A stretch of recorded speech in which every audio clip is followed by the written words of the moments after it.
Hello प्यारे बच्चों, कैसे हो आप सभी। मैं रीना मैम आप सभी का आपके अपने चैनल ज्ञान गंगा 6 to 12 में स्वागत करती हूँ। और जैसा कि आप सब जानते हैं कि मैं इस चैनल पर आप सभी को कक्षा 6ठी से लेकर के कक्षा 12वीं तक की जो हिंदी है उसको मैं पढ़ा रही हूँ। तो आज मैं आप सभी के लिए कक्षा 9 की जो पुस्तक है क्षितिज भाग 1 उसका जो पहला पाठ है दो बैलों की कथा, उसको मैं लेकर के आई हूँ। तो इस पाठ के जो लेखक हैं वो है मुंशी प्रेमचंद जी। तो चलिए बिना किसी देरी के हम अपनी क्लास को शुरू करते हैं।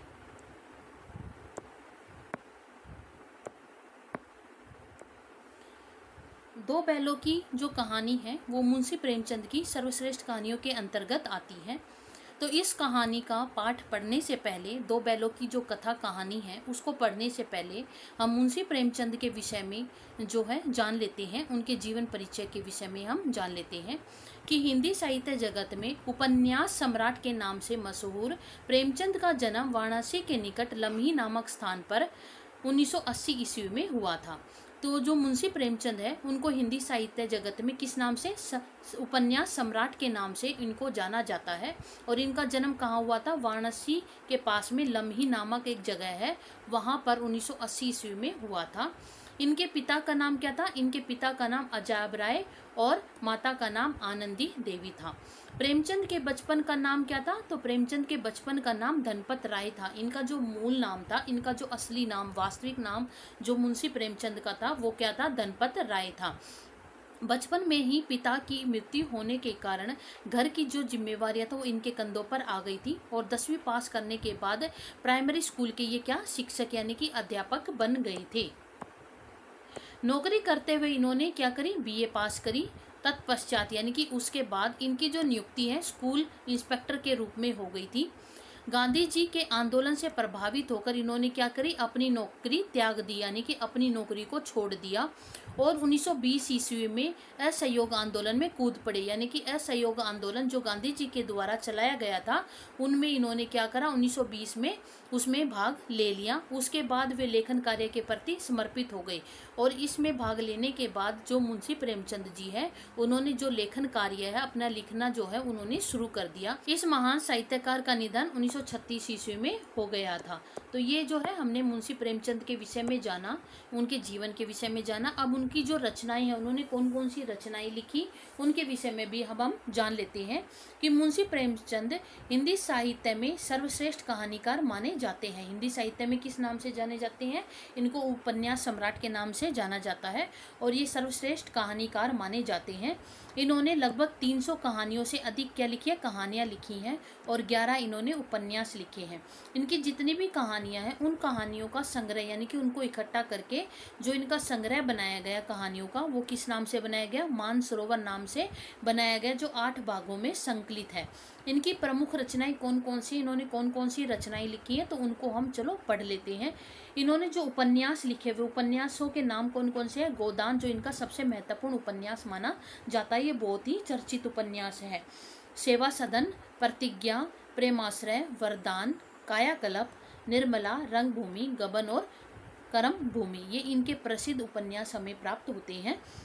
इनकी कहानियाँ कौन कौन सी, इन्होंने कौन कौन सी कहानियाँ लिखी हैं? कफन, नवनिधि, प्रेरणा, प्रेम प्रसून, प्रेम पच्चीसी, मनमोहक, समर यात्रा, सप्त सरोवर, अग्नि समाधि, प्रेम गंगा, सप्त सुमन आदि। तो इन्होंने ये जो है इनके द्वारा लिखी हुई कहानियाँ हैं।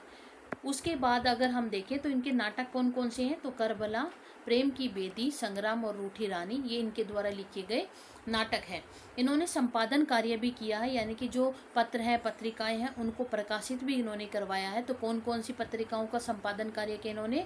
हंस, जागरण और माधुरी, इन पत्रिकाओं का इन्होंने क्या है? संपादन कार्य भी किया है। इनके द्वारा लिखा गया एक निबंध है जो किस नाम से है? कुछ विचार नाम से इनके द्वारा एक निबंध भी लिखा गया है।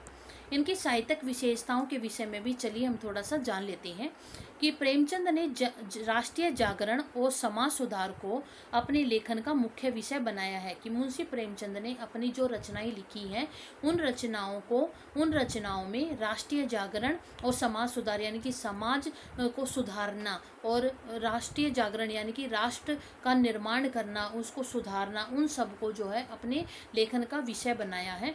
इनके लेखन में देश प्रेम और देशभक्ति का जो स्वर है वो हमें स्पष्ट रूप से दिखाई देता है, जिसके कारण अंग्रेजों ने इनकी एक रचना थी, किस नाम से, सोजे वतन नाम से एक रचना थी, जिसमें देश प्रेम और देशभक्ति के स्वर जो है स्पष्ट रूप से सुनाई देते थे, जिसके कारण अंग्रेजी सरकार ने उस रचना को अपने कब्जे में ले लिया, उसको जब्त कर लिया और इनके ऊपर प्रतिबंध भी लगाया गया था कि ये आगे और कोई लेखन कार्य ना करे। जिस समय पर इनका ये जो सोजे वतन अंग्रेजों ने जब्त किया था, उस समय पर जो मुंशी प्रेमचंद जी हैं किस नाम से रचना लिखते थे, नवाब राय के नाम से, नवाब राय के नाम से ये जो है रचनाएं लिखते थे। और किस भाषा में लिखते थे, उर्दू भाषा में जो है ये उस समय पर रचनाएं लिखते थे, और किस नाम से, नवाब राय के नाम से। लेकिन जब इनका जो ये रचना है सोजे वतन, जब अंग्रेजों ने अपने कब्जे में ले लिया और इनके ऊपर आगे रचनाएं ना लिखने का प्रतिबंध लगाया, तब इन्होंने जो है प्रेमचंद के नाम से अपना लेखन कार्य शुरू किया था। उससे पहले ये नवाब राय के नाम से लिखते थे। इन्होंने दीनहीन किसानों, ग्रामीणों, शोषितों की दुर्दशा का चित्रण अपने लेखन में किया है। इन्होंने अपनी रचनाओं के माध्यम से जो गरीब किसान है, जो शोषित हैं, जिनका शोषण किया जा रहा है, उनकी जो दैन्य दशा थी, उन सभी का जो वर्णन है इन्होंने अपनी रचनाओं में किया है। इन्होंने किसानों की समस्याओं को, ऋणग्रस्ता जिनके ऊपर जो कर्ज में डूबे हुए हैं उनका, और अशिक्षा के अलावा समाज में व्याप्त जो जितनी भी बुराइयां हैं, जैसे दहेज है, नशाखोरी है और शोषण करना है, बेमेल विवाह है, या एक से ज़्यादा जो विवाह होते थे उस समय पे, ऊंच नीच की भावना जो लोगों में व्याप्त थी, छुआछूत की जो भावना लोगों में व्याप्त थी, उन सभी समस्याओं को, उन सभी बुराइयों को जो है मुंशी प्रेमचंद ने अपनी रचनाओं में क्या है उभारा है, उनको शामिल किया है, अपनी रचनाओं के द्वारा उनको दर्शाने की कोशिश की है। इनकी जो भाषा शैली वो कैसी थी, मुंशी प्रेमचंद का जो साहित्य है वो जनसाधारण भाषा का साहित्य था, यानी कि उस समाज में जो जनता थी जिस भाषा का प्रयोग करते थे उसी भाषा का प्रयोग इन्होंने अपनी रचनाओं में किया है। इनकी जो भाषा थी वो कैसी थी, सरल थी, मुहावरेदार थी और व्यवहारिक शब्दों से युक्त थी। उनके साहित्य में जो भाषा यूज की गई वो कैसी थी, बिल्कुल सीधी थी, सरल थी, मुहावरेदार भाषा का उसमें प्रयोग किया गया था। और जो व्यवहार में जो वहाँ जब की जो जनता थी व्यवहार में जिन शब्दों का प्रयोग करती थी उसी शब्दों का प्रयोग इन्होंने अपनी रचनाओं में किया है, ताकि जो पाठक है वो उन रचनाओं को पढ़ने में उनको किसी प्रकार की दिक्कत ना हो, वो आसानी से उनको समझ सके। इनके पात्रों की जो भाषा थी वो वातावरण और मनोदशा के अनुकूल थी। इन्होंने अपनी रचनाओं में जिन पात्रों को रखा है उन पात्रों की जो भाषा थी वो उनके पात्र के अनुसार ही रखा गया था। जैसे अगर किसी को किसान का पात्र किसान बनाया जा रहा है तो किसानों के द्वारा जिस भाषा का प्रयोग किया जाता था उसी भाषा का प्रयोग उसके द्वारा किया गया है। अगर किसी पात्र को पढ़ा लिखा दिखाया गया है, मुंशी प्रेमचंद जी हैं, उन्होंने अपने पात्रों की भाषा कैसी लिखी है, पात्रों के अनुकूल, वातावरण के अनुकूल और उनकी जो मनोदशा थी उसी के अनुकूल अपनी भाषा का प्रयोग इन्होंने किया है। वे बड़ी से बड़ी बात को सरल शब्दों में और संक्षेप में कहने में सिद्धहस्त हुए हैं। मुंशी प्रेमचंद ने जितनी भी बड़ी से बड़ी बात है उनको कैसे, सरल शब्दों में, ताकि वो आसानी से समझ में आ सके, और छोटे कम शब्दों में कहने में उन्होंने क्या है, निपुणता इनको हासिल थी। इन्होंने अरबी, फारसी, अंग्रेजी में प्रचलित शब्दों को अपने लेखन में, अपनी रचनाओं में प्रयोग किया है। इनकी भाषा सजीव, प्रवाहमय तथा व्यवहारिक बन गई है, इनकी मुंशी प्रेमचंद जी की। अब जो है इनकी जो कहानी है, अब हमारे पाठ की दो बैलों की कथा, इसके विषय में अब हम पढ़ते हैं।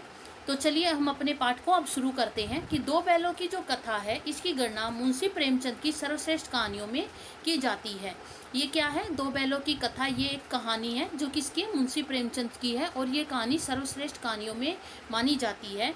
इस कहानी के माध्यम से लेखक ने कृषक मतलब किसान जो समाज है और पशुओं के बीच में जो भावनात्मक संबंध है, पशुओं और किसान के बीच में, किसान के पशु कौन है, जो बैल है, उनके संबंध में जो भावना का जो संबंध जुड़ा हुआ है उसका वर्णन जो है इस कहानी के माध्यम से मुंशी प्रेमचंद जी ने किया है।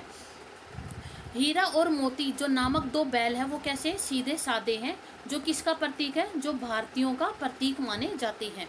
वे आज़ादी के लिए बार बार संघर्ष करते हैं और अंत में क्या है, आज़ादी भी पा लेते हैं। कि हमारे देश के जो क्रांतिकारी थे, जिन्होंने स्वतंत्रता के लिए संघर्ष किया और अंत में क्या किया, उस स्वतंत्रता को, उस आज़ादी को पा लिया। तो वही जो है इस कहानी के माध्यम से बताया गया है। इस परोक्ष कहानी में आज़ादी के आंदोलन की जो भावना भी वो क्या है, जुड़ी हुई है।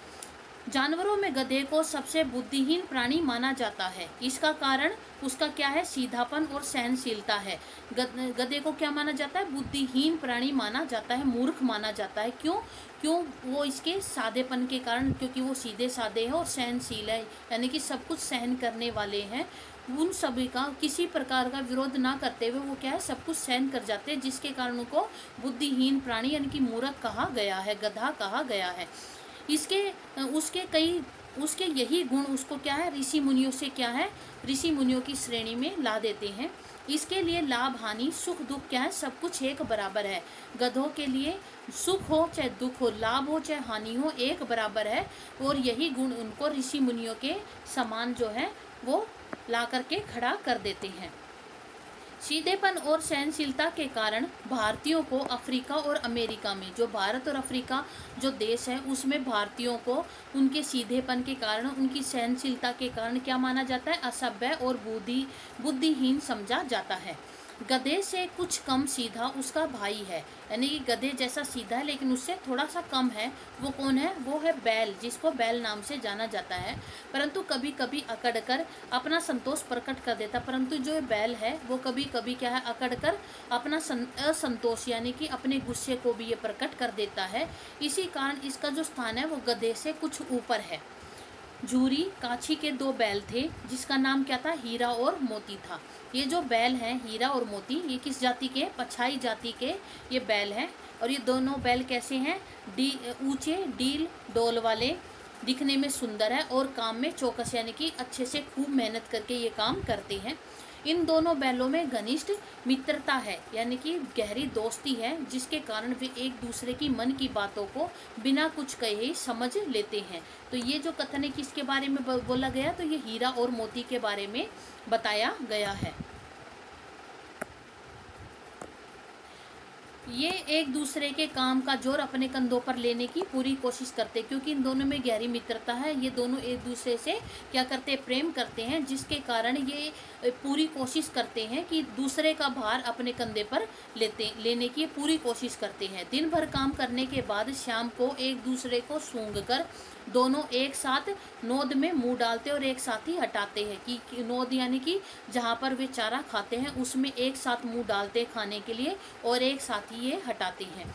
संयोग से एक बार झूरी ने दोनों बैलों को अपनी ससुराल भेज दिया। झूरी ने क्या किया, अपने दोनों बैलों को, हीरा और मोती को क्या है, अपनी ससुराल भेज दिया। लेकिन बैलों ने क्या समझा, बैलों ने समझा कि उन दोनों को झूरी ने क्या किया है, बेच दिया है, जो बात उनको अच्छी नहीं लगी। उन्हें ले जाने में झूरी के साले किसको, गया को बहुत परेशानी हुई। क्यों हुई, क्योंकि जो हीरा और मोती थे वो उनके साथ नहीं जाना चाहते थे। गया उन्हें आगे की तरफ खींचता तो वो क्या करते, पीछे की तरफ बल लगाते थे। क्यों, क्योंकि वो उसके साथ नहीं जाना चाहते थे, एक भी कदम आगे नहीं बढ़ा रहे थे। बैल अगर उनको आगे की तरफ खींचते थे तो वो पीछे की तरफ क्या जोर लगाते थे। गया के घर के नई जगह, उनको जैसे तैसे करके गया जो अपने घर ले जाता है। और गया के घर नई जगह, नए लोग उनको क्या है, बिल्कुल भी अच्छे नहीं लग रहे थे। रात को जब सो गए, दोनों ने एक दूसरे को देखा और जोर लगाकर मजबूत पगहे को तोड़कर प्रातःकाल यानी कि सुबह ही वापस कहाँ आ गए, झूरी के घर वो आ गए। उन्होंने क्या किया, जिस पगहे से उनको बांध रखा था, जोर लगाकर उसको तोड़ा और वो भागकर सुबह ही कहाँ आ गए, झूरी के पास आ गए। झूरी ने चरनी पर बैलों को देखा, जहाँ पर ये दोनों बैल क्या करते थे, चारा खाते थे, वहाँ पर इन दोनों को उसने देखा। तो दोनों के गले में क्या था, रस्सी थी, और दोनों के गले में क्या थी, रस्सी थी। कीचड़ से सने हुए उनके पैर थे और आंखों में क्या था, विद्रोह की भावना दिखाई दे रही थी, उनमें गुस्सा दिखाई दे रहा था, जिसको देख करके झूरी ने उनको जो है प्यार से गले लगा लिया।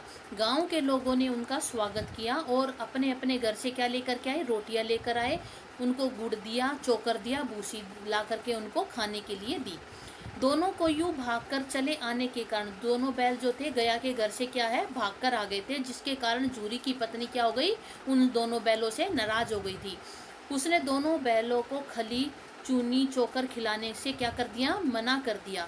झूरी ने इस सूखे भूसे में नौकर से खली डालने के लिए कहा, पर झूरी की पत्नी के डर से नौकर ने ऐसा नहीं किया। क्यों? क्योंकि वो झूरी की पत्नी उनके वहां आने से नाराज हो गई थी, तो उन्होंने उनको कुछ भी खाने से देने से मना कर दिया था, जिसके कारण नौकर ने झूरी की पत्नी के डर से उनको कुछ भी खाने से नहीं दिया। दूसरे दिन झूरी का साला दोनों बैलों को फिर से लेने के लिए आया। इस बार उसने क्या करा, दोनों बैलों को गाड़ी में जोता और किसी तरह वो अपने घर पर उनको ले गया। उसने उन दोनों बैलों को मोटी मोटी रस्सियों से क्या किया, बांध दिया। उन्हें खाने में क्या दिया, सूखा भूसा खाने में डाल दिया। यानी कि जो गया था झूरी का साला, उसने दोनों बैलों को सूखा भूसा डाला और बैलों ने इसको क्या है अपना अपमान समझा। क्यों समझा? क्योंकि गया ने अपने बैलों को तो खली चूरी सब कुछ खाने के लिए दिया, लेकिन उन हीरा और मोती को सूखा भूसा दिया, जिसके कारण उनको क्या लगा, उनको अपना अपमान लगा कि गया ने हमारा अपमान किया है। गया ने अगले दिन उन्हें हल में जोता, पर दोनों ने एक भी कदम आगे नहीं बढ़ाया, क्योंकि वो ऐसा करना नहीं चाहते थे, जिसके कारण गया ने हीरा की नाक पर क्या किया, डंडे लगाए, डंडे बरसाने उसने शुरू कर दिए। यह देखकर मोती को क्या हुआ, बहुत ही गुस्सा है और वह आग बबूला हो गया और हल लेकर भागा, जिससे हल रस्सी जोत जुआ क्या हो गए, सब टूट गए। दोनों के गले में बड़ी रस्सियां थी, जिसके कारण वो क्या हो गए, पकड़ में आ गए। अगर उनके गले में बड़ी रस्सी नहीं होती तो वो पकड़ में नहीं आते। गया गांव के दो आदमियों के साथ दौड़ा और उनके हाथ में क्या थी, लाठी थी। मोती ने उनका मुकाबला करना चाहा, पर हीरा ने क्या कर दिया, उसको शांत कर दिया। दोनों आदमियों ने हीरा और मोती को पकड़ लिया और वो क्या करके घर ले गए। रात के समय फिर उन्हें सूखा भूसा डालकर घर के सभी लोग क्या करने लगे, भोजन करने लगे। उसी समय एक छोटी लड़की 2 रोटियां लेकर के आई और दोनों के मुंह में एक एक रोटी दे करके चली गई। यह प्रतिदिन का नियम बन गया था। कौन सा नियम? कि जो है उनको प्रतिदिन जो है सूखा भूसा जो है खाने के लिए दिया जाता था, लेकिन वो छोटी बच्ची स्नेह के कारण, प्रेम के कारण उन दोनों के लिए 2 रोटी लेकर के आते और दोनों को एक एक रोटी दे करके वो चली जाती थी। दोनों दिन भर क्या करते थे, जोते जाते थे, डंडे खाते थे और शाम को थान पर बांध दिए जाते थे और रात को वही लड़की दोनों रोटियां लेकर के आती थी और उनको खिला के चली जाती थी। वह जान चुके थे कि यह भैरव की लड़की है, जिसकी माँ क्या है, मर चुकी है और सौतेली जो माँ है वो उसको क्या है, बहुत ही सताती है, बहुत ही दुख देती है। यह बात जानकर मोती ने हीरा से उसे सौतेली माँ को सींग से फेंक करके, सींग मारकर उसको फेंक देने की बात कही, लेकिन लड़की के स्नेह को देख के, लड़की के प्यार को देख करके जो है हीरा ने उसको ऐसा करने से मना कर दिया। एक दिन लड़की ने दोनों की रस्सियों को खोल दिया और लेकिन वो क्या हुआ, उस स्नेह के कारण, क्योंकि वो भी उस लड़की से स्नेह करने लगे थे, प्रेम करने लगे थे, जिसके कारण वे वहाँ से नहीं भागे। तभी लड़की ने क्या किया, तभी लड़की ने शोर मचा दिया कि दोनों बैल क्या है, भागे जा रहे हैं। हीरा मोती आगे आगे, गया उनके पीछे पीछे। घर वालों को लेने के लिए वापस आया कौन, गया। तब तक दोनों बैलों को भागने का मौका मिल गया। वह आगे आगे भागते रहे, पर क्या हुआ, वे आगे भागते रहे पर आगे जा कर के वो क्या हो गए, रास्ता भटक गए। रास्ते में उनको नए गांव, नए खेत मिले थे। भूख से व्याकुल दोनों ने एक खेत में क्या करी, जी भर के मटर खाई। दोनों ने ढकार ली और सींग उन्होंने आपस में मिलाए। अचानक उनके सामने एक बड़ा सांड आता दिखा। उससे भिड़ने पर मरना तय था। उनके सामने क्या आया, एक सांड आता हुआ उनको आग दिखाई दिया, लेकिन उन्होंने सोचा अगर हम इनसे बढ़ेंगे तो हमारा मरना क्या है, तय है। यह सोचकर दोनों ने क्या किया, बचने का उपाय सोचा, बचने के लिए चाहा, लेकिन कोई भी रास्ता नहीं था, रास्ता एक ही था। इसलिए दोनों ने भागने को क्या समझी, कायरता समझी और एक साथ चोट करने का उन्होंने फैसला किया। उन्होंने तय किया कि एक पर झपटने पर दूसरा उसके पेट में क्या करेगा, दूसरा उसके पेट में सींग घुसेड़ देगा। यानी कि सांड अगर एक पर हमला करेगा तो दूसरा जो है उस पर हमला कर देगा। सांड को दोनों शत्रुओं से एक साथ लड़ने का अनुभव नहीं था। उसने मोती पर हमला किया तो हीरा ने उसे रगेड़ा। सांड ने हीरा का अंत करने के लिए वार किया तो मोती ने उसके पेट में क्या कर दिया, सींग घुसेड़ दी, और जब मोती पर झपटा तो हीरा ने भी ऐसा ही किया। सांड बेदम होकर वहीं गिर गया। तब उन्होंने उन दोनों से क्या हो, छुटकारा मिल गया। उन दोनों ने फिर उस सांड को छोड़ दिया। आगे बढ़ने पर दोनों मटर के खेत में घुस गए। अभी 2-4 ग्रास ही खाए थे कि खेत के रखवालों ने उन दोनों को देख लिया।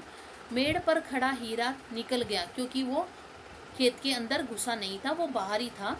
लेकिन मोती जो थे सींचे खेत में था, जिसके कारण वो भाग ना सका। क्यों? क्योंकि खेत सींचने के कारण खेत में कीचड़ हो गया था, जिससे उसके पैर धंस गए थे और वो वहाँ से भाग नहीं सका। यह देखकर हीरा भी वापस आ गया और दोनों क्या हो गए, पकड़े गए और कांजी हाउस में बंद कर दिए गए। दोनों के जीवन में ऐसा पहली बार हुआ था कि सारे दिन उनको कुछ भी खाने को नहीं मिला था। तब उन्होंने क्या सोचा, जब उनको पूरे दिन खाने के लिए कुछ नहीं मिला, तब उन्होंने सोचा इससे अच्छा तो गया ही था। उन्होंने यह सोचा। क्यों? क्योंकि वो कम से कम उनको सूखा भूसा तो देता था खाने के लिए, लेकिन आज तो उनको खाने के लिए कुछ भी नहीं मिला था। इस कांजी हाउस में कई भैंसें थी, बकरियां थी, घोड़े थे, पर उनके सामने किसी के सामने क्या था, कोई भी चारा नहीं था। खाने के लिए उनको कुछ भी नहीं दिया गया था। सारा दिन दोनों ने चारे का इंतजार किया, पर कोई भी चारा लेकर के वहाँ नहीं आया। तो उन्होंने क्या किया, दोनों ने दीवारों की मिट्टी चाटनी शुरू कर दी। पर इससे क्या होता, दोनों वहाँ से भागने की योजना बनाने लगे। दोनों कौन? हीरा और मोती। बाड़े की कच्ची दीवारों में हीरा ने सींग मारकर कुछ मिट्टी गिरा दी। उसी समय बाड़े का चौकीदार क्या हुआ, हाजिरी लेने के लिए आया। तो उसने हीरा को ऐसा करता हुआ देखा, तो उसने क्या किया, हीरा को कई डंडे मारे और मोटी रस्सी से बांध दिया। इतना होने पर भी दोनों ने क्या, दीवार को गिराना जारी रखा। 2 घंटे बाद आधी दीवार गिर गई। यह देखकर पहले तो 3 घोड़ियां, फिर बकरियां, बाद में जो भैंसें थी वो कांजी हाउस से भाग गई। लेकिन जो गधे थे वो वहीं की वहीं खड़े रहे। वे डर के मारे क्या हो रहे थे, वहाँ से भागना नहीं चाहते थे, कि अगर उनको दोबारा से पकड़ा गया तो उनको फिर से मार पड़ेगी। इसी कारण वो डर के मारे वहाँ से नहीं भाग रहे थे। आधी रात तक जो गधे थे वो कहाँ खड़े रहे, कांजी हाउस में ही खड़े रहे। मोती जो था वो हीरा की रस्सी तोड़ने में लगा हुआ था, क्योंकि जब वो हीरा जो है सींग मार के दीवार गिरा रहा था तो उसको मोटी रस्सी से जो है बांध दिया गया था, जिसके कारण मोती हीरा की रस्सी तोड़ने में लगा रहा। सफल न होता देख मोती ने सींग मारकर गधों को भी वहाँ से भाग दिया। जब उन्होंने देखा कि वो हीरा की मोटी रस्सी को नहीं तोड़ पा रहा है, वो असफल हो रहा है, तो उन्होंने क्या करा, मोती ने सींग मार मार के वहाँ जो गधे खड़े हुए थे उनको भी वहाँ से भगा दिया और हीरा के पास सो गया। अगले दिन मोती को भी क्या हुई, खूब मार पड़ी और उसे भी मोटी रस्सी से बांध दिया गया। 1 सप्ताह बाद दोनों बिना चारे के वहीं पड़े रहे। मतलब 1 सप्ताह तक हीरा और मोती को खाने के लिए कुछ भी नहीं दिया गया, जिसके कारण वो क्या हो, बहुत ही कमज़ोर हो गए थे। एक दिन बाड़े के सामने डुगडुगी बजी और 5-60 आदमी वहाँ पर क्या हो गए, इकट्ठे हो गए। दोनों को निकाला गया। हीरा और मोती को क्या है, कांजी हाउस से बाहर निकाला गया। पर ऐसे मरियल बैलों को खरीदने के लिए कोई भी वहाँ पर नहीं था। किसी ने भी उन मरियल बैलों को वहाँ नहीं खरीदा था। क्यों नहीं खरीदा था? क्योंकि वो मरियल हो गए थे, कमज़ोर हो गए थे, क्योंकि उनको कई दिनों से जो है चारा खाने को नहीं दिया गया था। अचानक एक गड़ियल यानी कि कसाई आया, जिसकी आंखें कैसी थी, लाल थी और कठोर मुद्रा थी। आया और उसने क्या करा, उनके कुल्लों में उंगली गोदकर देखने लगा। यह देखकर दोनों अंतर ज्ञान से काँप उठे। मतलब उन्होंने ये सब देखा तो वो क्या हो गए, डर के मारे काँपने लगे। नीलामी के बाद उन दोनों बैलों को उसने क्या कर लिया, कसाई ने खरीद लिया। डर के मारे हीरा और मोती उसके साथ गिरते पड़ते भागने लगे। गिरते पड़ते क्यों? क्योंकि वो कमज़ोर हो गए थे, उनमें चलने की बिल्कुल भी हिम्मत नहीं बची थी, वो बिल्कुल ही कमज़ोर थे, जिसके कारण वो उसके साथ गिरते पड़ते भाग रहे थे। क्योंकि जरा सी भी चाल कम हो रही थी तो वो जो कसाई था वो क्या कर रहा था, उन पर डंडे मार रहा था। राह में गाय बैल को हरे हरे खेतों में चरता देखकर उन्हें अपने भाग्य पर रोना आ रहा था। जिस रास्ते से जो कसाई उन दोनों को लेके जा रहा था, वहाँ उस राह में क्या थे, खेत पड़ रहे थे, जहाँ पर गाय और बैल हरे हरे खेतों में क्या थी, चारा चर रहे थे। यह देख करके उन्हें अपनी किस्मत पर क्या रोना आ रहा था। सहसा हीरा और मोती को वह रास्ता परिचित सा लगा। जिस रास्ते से वह उनको लेकर के जा रहा था वो रास्ता उन दोनों को क्या लगा, जाना पहचाना लगा। क्यों? क्योंकि गया उसी रास्ते से उन्हें लेकर के अपने घर गया था। वही खेत बाग और गांव उनको मिले, जिसके कारण उनको वो रास्ता जब पहचाना हुआ लगा तो इसके कारण उनकी थकान और दुर्बलता यानी कि कमजोरी क्या हो गई, गायब हो गई। उन्हें अपना खेत और कुआं जो था पहचान में आ गए। अपना घर निकट देखकर यानी कि अपना घर पास में देखकर उन्होंने क्या क्या तेजी से भागने लगे, और जैसे कि उनकी जो थकान है वो क्या है, कहीं गायब ही हो गई हो, और जाकर के अपने थान पर वो रुक गए। जहाँ पर जो झूरी है उनको चारा देते थे उस थान पर जाकर के वे दोनों रुक गए। उन्हें यूं आया देखकर झूरी ने क्या किया, उनको गले से लगा लिया, क्योंकि झूरी भी उन दोनों के बिना क्या था, उदास था। उसे भी उन दोनों की याद आ रही थी, और उन्हें इस प्रकार से आता देखकर झूरी ने क्या किया, प्यार से उन दोनों को बारी बारी से गले लगा लिया। तब तक गढ़ियाल यानी कि जो कसाई था वो भी वहां पर आया और उनकी रस्सियों को पकड़ लिया। यह देखकर झूरी ने कहा, ये तो मेरे बैल हैं। इस पर गढ़ियाल ने कहा यानी कि कसाई ने कहा, तुम्हारे बैल कैसे? मैं इन्हें मवेशी खाने से नीलाम करके इनको खरीद करके लाया हूँ। यह कहकर वह जबरदस्ती उन्हें ले जाने की कोशिश करने लगा। यह कहकर वह जबरदस्ती उन दोनों को क्या है, ले जाने की कोशिश करने लगा। उसी समय मोती ने क्या किया, सींग चलाया यानी कि उसके ऊपर सींग मार दिया, जिसके कारण जो कसाई था वो डर के मारे भागने लगा। और ये देखकर मोती ने कसाई का क्या किया, पीछा किया और उसको गांव से बाहर निकाल दिया। अंत में हार मानकर जो कसाई है, गढ़ियाल है, वो वहां से चला गया। थोड़ी ही देर में झूरी ने नादों में खली, चूरी, चोकर और दाना भर दिया, जिसे खाने में दोनों ही क्या हो गए, व्यस्त हो गए। गांव में खुशी का माहौल क्या वो छा गया। मालकिन यानी कि झूरी की जो पत्नी उन बैलों को देखकर वापिस आता देखकर क्या हो गई थी, नाराज हो गई थी। वो भी क्या है, उनको देखकर खुश हुई, और उस खुशी के मारे उसने भी क्या है, दोनों के माथे चूम लिए। तो इस प्रकार ये जो है हमने हमारी जो कहानी है दो बैलों की कथा, इसको हमने पढ़ा, ये हमने जो है पूरी कर ली। इस कहानी को पढ़कर हमें यही जो है पता चलता है कि लेखक इस कहानी के माध्यम से ये बताना चाहते हैं कि किस प्रकार अपने घर से दूर होने पर हीरा और जो मोती है वो किन कठिनाइयों का उन्होंने सामना किया, उनके ऊपर कैसी कैसी मुसीबतें आई।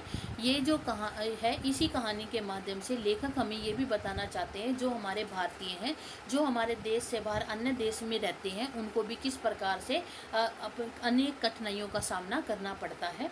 और जब वो कांजी हाथ में बंद थे और उन्होंने जब भागने की कोशिश करी तो उस समय उन्होंने लेखक ने उस समय ये बताने की कोशिश की है कि हमारे जो देश के क्रांतिकारी थे, जिन्होंने आज़ादी के लिए जो अपनी जान गंवा दी, उन्होंने आज़ादी के लिए क्या किया, संघर्ष किया और अंत में आज़ादी को भी प्राप्त कर लिया। तो इस प्रकार से ये जो कहानी है वो हमें आज़ादी के आंदोलन से भी अवगत कराती है। तो चलिए हम आज इस पाठ से संबंधित जो हमारे प्रश्न हैं उनको भी हम जान लेते हैं। पहला हमारा प्रश्न है, कांजी हाउस में कैद पशुओं की जो हाजिरी है वो क्यों ली जाती थी? तो जानवर कांजी हाउस में जो कैद पशु थे उनकी हाजिरी इसलिए ली जाती थी ताकि जो पशु है उनकी संख्या का ठीक पता चल सके, ताकि पता चल सके कि कांजी हाउस में जितने जानवर हैं वो इतने हैं या नहीं है, कभी कोई भाग तो नहीं गया है, तो इससे उनकी संख्या का पता चलता रहे। कोई पशु अगर बीमार है तो उसका भी पता लग जाए। समूह में उत्पात मचाने वाले पशुओं की अलग से व्यवस्था की जाए, यानी कि जो कांजी हाउस में जो बंद जानवर है, अगर कोई उत्पात मचा रहा है या किसी जानवर को परेशान कर रहा है तो उसको जो है अलग से रखा जाए, तो इसके कारण भी जो है हाजिरी ली जाती थी। पशुओं की संख्या नीलामी योग्य है या नहीं है, इसकी जानकारी भी उनको होती रहे, तो इन सभी कारणों से जो है उन पशुओं की हाजिरी ली जाती थी। अगला प्रश्न है कि छोटी बच्ची को बैलों के प्रति प्रेम क्यों उमड़ आया था? तो इस प्रश्न का उत्तर जो है हम इस प्रकार से दे सकते हैं कि छोटी बच्ची को बैलों के प्रति प्रेम उमड़ने के कई कारण थे, यानी कि छोटी बच्ची को हीरा और मोती के प्रति जो लगाव था उसका क्या कारण था। छोटी बच्ची को उसकी सौतेली माँ थी, वो क्या करती थी, बहुत ही सताती थी, बहुत ही दुख देती थी, और यहाँ पर जो गया था वो हीरा मोती पर क्या कर रहा था, अत्याचार कर रहा था। छोटी बच्ची की माँ मर चुकी थी, इसलिए अपने बिछड़ने का दुख क्या होता है इसका उसको बिल्कुल अच्छे से ज्ञान था, जिसके कारण उसको भी हीरा और मोती के दुख का आभास हो रहा था। उसको भी लग रहा था कि वो अपने घर से यहाँ आए हैं तो उनको कितना दुख हो रहा होगा। छोटी बच्ची के माँ मरने को अपना दुर्भाग्य समझती है। छोटी बच्ची की जब माँ मर जाती है तो वो उसको क्या है, अपना दुर्भाग्य समझती है। और वह हीरा मोती को अपने घर से दूर होने के कारण भी उसको क्या समझ रही थी, अभागा समझ रही थी, जिसके कारण छोटी बच्ची के मन में उनके प्रति क्या है, प्रेम जागृत हो रहा था। छोटी बच्ची छल प्रपंच से क्या थी, अभी दूर थी। उसका जो मन था वो कैसा था, निश्चल था, स्वच्छ था, साफ मन था, जिसके कारण वह मोती और हीरा पे जो अत्याचार हो रहा था उसको देखकर उसके मन में क्या था, दुख हो रहा था, जिसके कारण उसके मन में क्या था, उनके प्रति प्रेम जागृत हो रहा था। अगला जो प्रश्न है वो है, कहानी में बैलों के माध्यम से कौन कौन से नीति विषयक मूल्य जो है उभर कर आए हैं। यानी कि प्रेमचंद ने इन कहानी के माध्यम से जो है कौन कौन से नीति विषयक मूल्यों को उभारा है, तो उनको हम देख लेते हैं। पहला है सच्ची मित्रता, कि मुसीबत के समय हीरा और मोती एक दूसरे का साथ देकर भी सच्ची मित्रता का उदाहरण प्रस्तुत करते हैं। वो क्या है, अच्छे दोस्त हैं। एक के मुसीबत आने पर दूसरा जो है उसका साथ नहीं छोड़ता है। मिलजुल कर रहने की भावना वो भी हमें इसमें दिखाई देती है कि हीरा मोती बलशाली सांड को हराकर एकता में जो शक्ति है, उसकी जो कहावत है उसको क्या है, उसने सही सिद्ध किया है। फिर निस्वार्थ परोपकार की भावना भी हमें इसके अंतर्गत दिखाई देती है कि हीरा और मोती कांची होश की दीवारें गिराकर जो अधमरे जानवर हैं उनको भगा रहे हैं। वो किसी उद्देश्य स्वार्थ के कारण नहीं, निस्वार्थ भाव से वो उनकी क्या कर रहे हैं, मदद कर रहे हैं, उनको वहाँ से भगा रहे हैं। ऐसा करते हुए वे स्वयं ही क्या करते हैं, दोनों मुसीबत में पड़ जाते हैं, दोनों ही बंधन में पड़ जाते हैं। नारी जाति का जो सम्मान है वो भी जो है इसके अंतर्गत दिखाया गया है कि हीरा और मोती नारी का क्या करते हैं, सम्मान करते हैं। वे छोटी बच्ची को सताने वाली उसकी जो सौतेली माँ है उसके साथ भी वो बुरा व्यवहार नहीं करते। उनको पता है कि उसकी जो छोटी बच्ची की सौतेली माँ है वो उसके साथ जो सही व्यवहार नहीं करते, उसको दुख देते, फिर भी वो जो है उस सौतेली माँ के साथ में बुरा व्यवहार नहीं करते हैं। क्यों? क्योंकि वो नारी का सम्मान करते हैं। स्वतंत्रता प्रिय की जो भावना है वो भी इसमें दिखाई गई है कि हीरा और मोती गया के घर कांजी होश और बंदिक के हाथों से रहते हुए भी अपनी स्वतंत्रता के लिए, अपनी आज़ादी के लिए क्या है, संघर्ष कर रहे हैं और अंत में वो उसको प्राप्त भी कर लेते हैं। धर्म परायणता भी इसके अंतर्गत जो है लेखक ने दिखाई है कि हीरा मोती गया द्वारा पीटे जाने पर भी उनकी जान नहीं लेते हैं।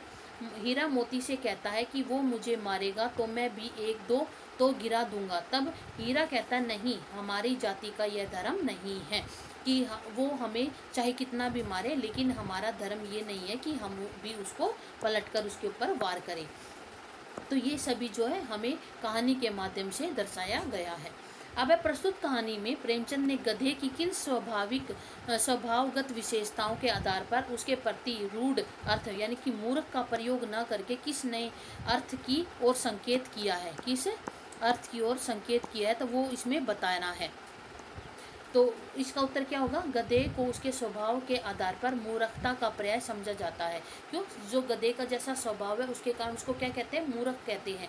लेकिन प्रेमचंद ने उसकी स्वाभाविक विशेषताओं, उसकी सरलता और सहनशीलता के आधार पर एक नए अर्थ की ओर जो है हमारा ध्यान जो आकर्षित किया है। गधे में निहित गुणों के आधार पर लेखक ने उसकी जो तुलना है वो किससे की है, ऋषि मुनियों से की है। क्योंकि जो गधा है वो हर परिस्थिति में एक समान रहता है, चाहे सुख हो चाहे दुख हो, हानि हो चाहे लाभ हो, वो हर स्थिति में एक जैसा ही रहता है। उसके ऊपर कितना भी अत्याचार किया जाए वो जो है उसको सब कुछ सहन करता है, उसका बिल्कुल भी विरोध नहीं करता है। इसलिए उसकी तुलना किससे की गई है, ऋषि मुनियों से की गई है। सुख दुख लाभ हानि तथा विपरीत स्थितियों में भी एक जैसा बने रहने के कारण लेखक उसके सरल और सहनशील होने की ओर संकेत कर रहा है। अगला जो हमारा प्रश्न है वो क्या है कि किन घटनाओं से पता चलता है कि हीरा और मोती में कैसी है, गहरी दोस्ती है। तो दो बैलों की कथा, ये जो नाम से एक ये कहानी है, इसमें पाठ में एक नहीं अनेक घटनाएं ऐसी हमें मिलती है जिससे पता चलता है कि हीरा और मोती में क्या है, गहरी दोस्ती है। कैसे? हीरा और मोती एक दूसरे को चाटकर और सूंघकर एक दूसरे के प्रति क्या है, अपने प्रेम को, अपने प्यार को दर्शाते हैं। हल में जोते जाने पर दोनों की कोशिश क्या रहती है, हीरा और मोती की कोशिश यही रहती है कि ज़्यादा से ज़्यादा भार है वो अपनी ओर ही रखे। जैसे मोती है वो अपना सारा भार अपनी तरफ रखना चाहता है और हीरा जो है वो अपनी तरफ सारा भार रखना चाहता है, ताकि दूसरे के ऊपर, एक दूसरे के ऊपर भार ना जाए। तो इस प्रकार दोनों की कोशिश यही रहती है कि सारा सारा भार वो अपनी तरफ रखे। गया द्वारा हीरा की पिटाई से दुखी जो मोती वो क्या करता है, हल लेकर भागता है, जिससे हल, जोत, जुआ सब कुछ क्या है वो टूट जाते हैं।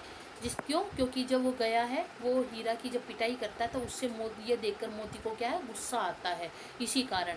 फिर है अगला पॉइंट कि सांड द्वारा एक साथ आक्रमण करते ही दूसरा सांड के पेट में क्या है, सींग घुसेड़ देता है। इसी प्रकार दोनों की क्या है, जान बच गई और सांड को भी हारना पड़ा था। मटर खाते समय मोती के पकड़े जाने पर हीरा भी क्या है, वापस आ जाता है। अगर चाहता तो हीरा वहाँ से भाग सकता था, लेकिन वो जो है मोती से क्या करता है, स्नेह करता है, प्रेम करता है, इसलिए मोती के पकड़े जाने पर भी हीरा वापस उसी के पास आ जाता है और दोनों ही क्या है, कांजी हाउस में बंदी बनाए दिए जाते हैं। कांजी हाउस की दीवारें गिराने की कोशिश के कारण हीरा को मोटी रस्सियों से बांध दिया जाता है। मोती चाहता तो अन्य पशुओं की साथ वह भी वहां से भाग सकता था, परंतु वह ऐसा नहीं करता है। वो भी हीरा का साथ देने के लिए वहीं पर उसके पास ही क्या है, रुक जाता है। अगला प्रश्न है कि लेकिन औरत जात पर सींग चलाना मना है, यह भूल जाते हो। हीरा के इस कथन के माध्यम से स्त्री के प्रति प्रेमचंद के दृष्टिकोण को स्पष्ट कीजिए। कि हीरा के कथन से लेखक का जो दृष्टिकोण है वो, उससे हमें क्या पता चलता है कि उस समय समाज में स्त्रियों की स्थिति कैसी थी, अच्छी नहीं थी। उनका क्या है, शोषण किया जाता था, उनकी दयनीय स्थिति थी। समाज के नियमों के अनुसार स्त्रियों को जो शारीरिक दंड देना उस समय पर उचित समझा जाता था। लेखक स्त्रियों की प्रताड़ना का क्या था, विरोधी था। यानी कि स्त्रियों का जिस समय उनके ऊपर अत्याचार किया जाता था, उनका शोषण किया जाता था, उनको प्रताड़ित किया जाता था, लेखक उन सब के क्या था, विरोधी था। वो नारी का सम्मान देने के पक्ष में थे। वह नारी और पुरुष को क्या है, समान दृष्टि से देखते थे कि नारी को और पुरुषों को एक समान जो है वो सम्मान मिलना चाहिए। अगला प्रश्न है, इतना तो हो ही गया कि 9-10 प्राणियों की जान बच गई, वे सब तो आशीर्वाद देंगे। मोती के इस कथन के आलोक में उसकी विशेषताएं बताइए। यानी कि इस प्रश्न में जो मोती की जो विशेषताएं हैं उसको पूछा गया है। तो इस कथन के आलोक में जो मोती की विशेषताएं वो कौन कौन सी हैं, तो चलिए हम उसको पढ़ लेते हैं। कि मोती का स्वभाव उग्र जरूर है, यानी कि मतलब उसको गुस्सा जरूर आता है, लेकिन वो क्या है, दयालु भी है। मोती का स्वभाव परोपकारी भी है, वह कांजी हाउस में बंद जानवरों की क्या है, जान बचाता है। मोती सच्चा मित्र है, वह मुसीबत के समय हर समय क्या है, हीरा का साथ देता है, वह उसका साथ छोड़कर नहीं जाता है। मोती अत्याचार का विरोध भी करता है, वह कांजी हाउस की दीवार गिराकर क्या करता है, अत्याचार का विरोध भी करता है। उसके साथ साथ मोती जो है साहसी भी है, वह हीरा की मदद से क्या करता है, सांड को पराजित भी करता है। तो इस प्रकार से हमें जो है मोती की कई विशेषताएं हमें देखने को मिली। अब अगला प्रश्न है, आशय स्पष्ट कीजिए। हमें पाठ में से कथन दिए गए हैं तो उसका अर्थ बताना है कि इस कथन का क्या अर्थ है। पहला कथन है, अवश्य ही उसमें कोई ऐसी गुप्त शक्ति थी जिससे जीवों में श्रेष्ठता का दावा करने वाला मनुष्य उससे वंचित है। इस प्रश्न में है कि दोनों के अंदर है, यानी कि हीरा और मोती के अंदर कुछ ऐसी गुप्त शक्ति है जिसके कारण मनुष्य में सभी जीवों में खुद को श्रेष्ठ समझने वाला, सबसे ऊंचा, सबसे श्रेष्ठ समझने वाला जो मनुष्य है उसमें भी ये शक्ति नहीं है। तो इसका अर्थ क्या है कि उस उत्तर में हम कैसे लिख सकते हैं कि हीरा और मोती गहरे मित्र थे, यानी कि जो सच्चे मित्र थे, दोस्त थे, वे एक दूसरे के बिना कहे भी, यानी कि एक दूसरे को कुछ भी कहे बिना दोनों के मन को भाव समझ जाते थे। यानी कि हीरा और मोती एक दूसरे को बिना कुछ बोले ही एक दूसरे के मन की बातों को क्या है वो समझ लेते थे। उनके पास अवश्य कोई ऐसी शक्ति थी जिसके कारण ऐसा होता था। मनुष्य स्वयं को क्या करता है, अपने आप को सभी प्राणियों में क्या है, सबसे ऊंचा, सबसे श्रेष्ठ मानता है, सबसे महान मानता है, परंतु उसके पास ये शक्ति नहीं है। क्यों नहीं है? क्योंकि वह दूसरों के मन के भाव को बिना बोले समझ नहीं सकता है, इसी कारण। अगला कथन क्या है कि उस एक रोटी से उसकी भूख क्या शांत होती, पर दोनों के हृदय को मानो भोजन मिल गया। तो इस कथन का क्या आशय है? गया के घर हीरा और मोती को काम तो बहुत करना पड़ता था, पर उन्हें खाने में सूखा भूसा ही दिया जाता था। बैलों पर ये अत्याचार होते देखकर उस घर की छोटी लड़की क्या करती थी, रात में 2 रोटियां लेकर के आती थी और दोनों को एक एक रोटी खाने को दे जाती थी। यद्यपि इससे उनकी भूख तो कम नहीं होती थी, क्योंकि एक एक रोटी खाने से उनकी भूख तो शांत नहीं होती थी, लेकिन क्या होता था, बच्ची का प्रेम देखकर, उसका त्याग देखकर उनके मन में क्या उत्साह आ जाता था, संचार शक्ति का संचार होता था, जिसके कारण उसका पेट क्या है, उनका पेट भर जाता था। तो ये जो है, आज हमने 2 बैलों की कथा जो मुंशी प्रेमचंद की सर्वश्रेष्ठ कहानियों के अंतर्गत आती है, आज हमने उसको पढ़ा। उसमें जो प्रश्न उत्तर थे उनको भी हमने जाना। आज हमारा ये जो पाठ है, ये जो कहानी है, ये आज पूर्ण हो गई है। कल हम जो है अपने नए टॉपिक के साथ आएंगे। आज आपको मेरी वीडियो कैसी लगी मुझे कमेंट में ज़रूर लिख करके बताना। अगर आपका किसी प्रकार का डाउट है या कुछ समझ में नहीं आया है तो वो भी मुझे कमेंट में ज़रूर लिख करके बताइए, ताकि मैं अगली क्लास में आपको उसको अच्छे से फिर से समझा सकूं और आपके डाउट को क्लियर कर सकूं। आपको मेरी वीडियो अच्छी लग रही है तो इसको लाइक करें और ज़्यादा से ज़्यादा शेयर करें, ताकि आपके जैसे और भी जो स्टूडेंट हैं वो भी इन वीडियो का, इन क्लासेस का लाभ उठा सकें। और साथ ही साथ अगर आप इस क्लास की PDF चाहते हैं तो मेरी टेलीग्राम चैनल से जुड़ जाएं। वहाँ पर मैं इस क्लास की PDF जो है सेंड कर दूँगी, ताकि आप वहाँ से इनको जो है इस क्लास की PDF को डाउनलोड कर सकते हैं। साथ ही साथ जो भी स्टूडेंट मेरे चैनल पे नए आए हैं तो वो हमारे ज्ञान गंगा 6 to 12 को क्या करें, जो सब्सक्राइब कर लें। साथ ही बेल आइकन को दबा करके ऑल के बटन को भी प्रेस कर लें, ताकि मैं जो भी नई वीडियो डालूं उसका नोटिफिकेशन आप सभी तक सबसे पहले पहुंचे। तब तक के लिए धन्यवाद। Take care. Bye bye.